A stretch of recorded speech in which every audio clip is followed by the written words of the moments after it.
Hi, my name is Willem Larsen, and I run a local nonprofit called Language Hunters.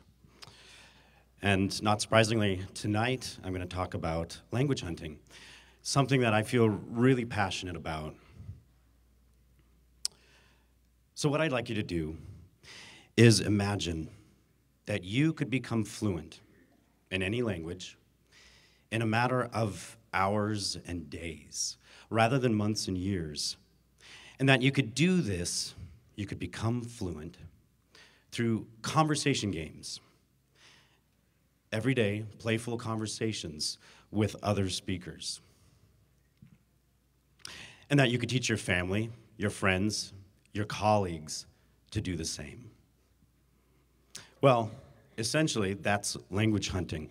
The ability to learn and share language through a viral system of conversational play in coffee shops, living rooms, the workplace, the bedroom, anywhere.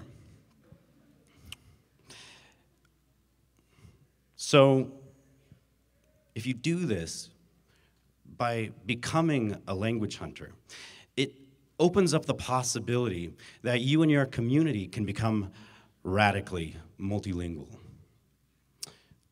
That's my daughter. But who cares? What's the point? What are the benefits? Well, there's a lot of great research coming out right now that correlates multilingualism with increased brain health, flexibility, and creativity. There's also the fact that we live in an increasingly multicultural world, and we can either adapt or be run over by it. Not to get grim. And then there's the big one, the reason why I'm in it, why I love this work, the global endangered language crisis. Some linguists say that we lose, on average, one language every 14 days, and that we'll lose half of the world's 7,000 languages by mid-century. How is this possible? Well, it's the same old story of economics and oppression, but at its core, I think it's about two mindsets. One, that learning a language is difficult, and two, therefore, it's either or. Either I keep my heritage language alive, or I have my children assimilate and pursue the language of economic opportunity. What language hunting offers is another mindset, a both and.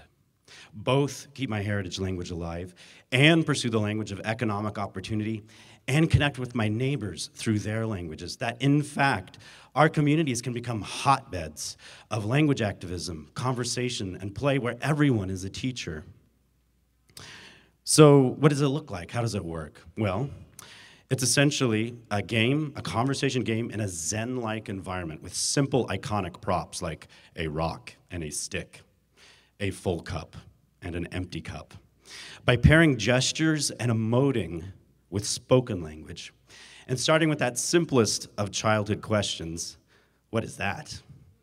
We keep playing, we keep talking, until we're conversing at a fully adult, fluent, educated level. It's kind of like a linguist's mental martial art, where you master the game at the table, and then you take it out into the street, hunting language from native speakers wherever you find them. What I love about learning language this way is something I call the falling in love effect.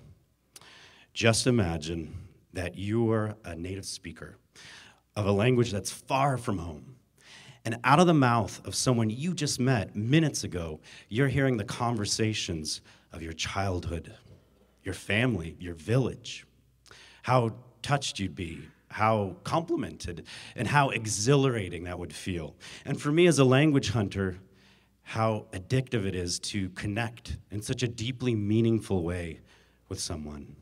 So I ask you, become language hunters. Join our growing community of play. Learn from other language hunters, other players. Come to our events and gatherings. Help us to continue to improve and develop this creative commons system of community language learning, rather than a wall that separates us. May it be our diverse, uncountable languages and dialects, our differences that bring us together, get us talking to each other in the end. So thank you, and good hunting.